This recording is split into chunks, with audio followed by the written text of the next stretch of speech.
ইবলিস বলেছে তোমাদের আমরা বিকৃতির মাধ্যমে আমরা তোমাদেরকে এদিক ওদিক সরায় নিব। তাহলে আকৃতির বিকৃতি, প্রকৃতির বিকৃতি, তার মানে খাবারের বিকৃতি আর লাইফস্টাইলের বিকৃতি। মানে খাবারের বিকৃতি, আদম আলাইহিস সালামকে গন্ধম ফল খাওয়ায় জান্নাত থেকে বের করছে, আপনাদের প্রসেসড, আল্ট্রা প্রসেস, মুখরোচক, বাহারি বিভিন্ন রকম প্রসেসড, আল্ট্রা প্রসেস, বিকৃত খাবার খাইয়ে সুস্থতা থেকে বের করে নামাজ, ইবাদত, আপনার রোজা এগুলো অযোগ্য করে ফেলেছে। এখন ফিতরাত থেকে সরানো হয়েছে। তারপর এই যে সহজ সরল রাস্তা, এখন আমার খাবার বিকৃত, লাইফস্টাইল বিকৃত।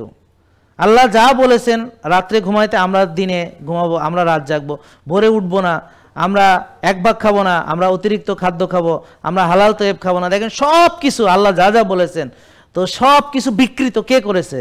তাহলে এবার বাকিটা বুঝে নেন যে ইবলিসের পরামর্শে এখন সাহেবালা খেতে দেওয়া, এটা আপনার বিশ্বাস না করার কোনো কারণ নেই।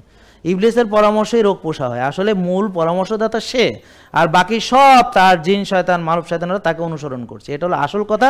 এটা বুঝতে কারোর সময় লাগবে, কেউ এখনই বুঝবেন, কেউ 10 বছর পরে বুঝবেন। তবে যদি আপনি আল্লাহ কবুল করে কোনো একদিন আমার কথাটা বুঝবেন। কিন্তু তখন কি আপনার লিভার থাকবে নাকি কিডনি থাকবে নাকি হার্ট থাকবে নাকি নষ্ট হবে সেটা বলা যাচ্ছে না, বাট বুঝবেন আপনি কোনো এক সময়।